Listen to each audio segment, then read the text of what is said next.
Good morning, Cornerstone. For today's inspirational vitamin, I want to follow up a little bit on the message that Jim and Cindy gave yesterday. I'm going to read out of Ephesians chapter 6, verses 1 through 4.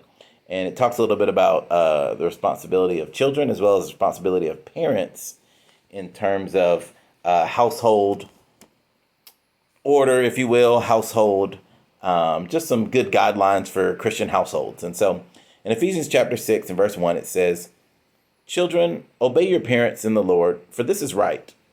Honor your father and mother, which is the first commandment with a promise, so that it may be well with you and that you may live long on the earth. Fathers, do not provoke your children to anger, but bring them up in the discipline and instruction of the Lord."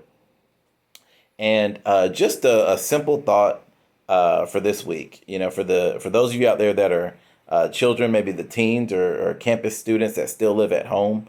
Obey your parents in the Lord, for this is right. And I love what Paul says there is this is the first commandment with a promise. There's a promise, if you look at the 10 Commandments, about honoring father and mother and how it will go well. Like you will extend your life. You will have long life. God promises that if you're obedient to your parents, that life will go well with you. And then Paul says to the fathers, don't provoke your children to anger, but bring them up in the discipline and instruction of the Lord. We just can't we can't overestimate the importance of fathers in their children's lives.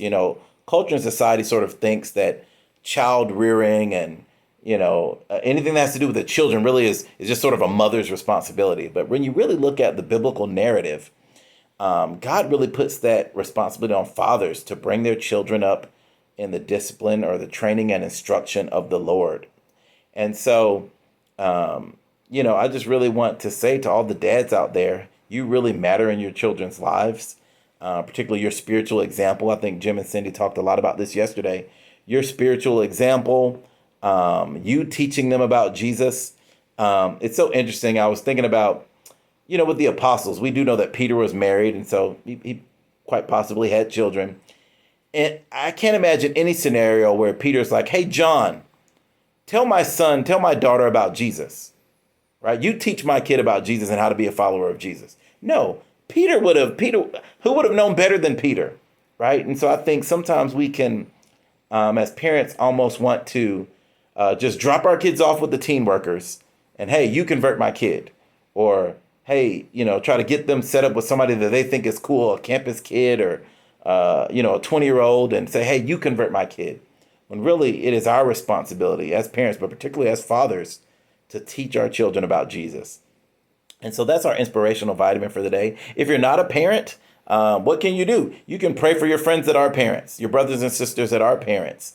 You can offer to help babysit. You can offer, you can be an adopted auntie or uncle, right?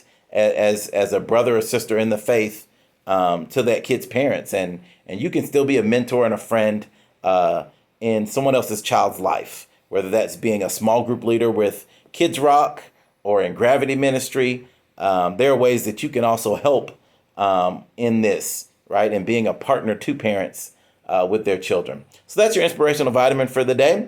Let's have a great week. I'm excited. We're going to be starting a new series this coming Sunday. Our reword for March is resurrection.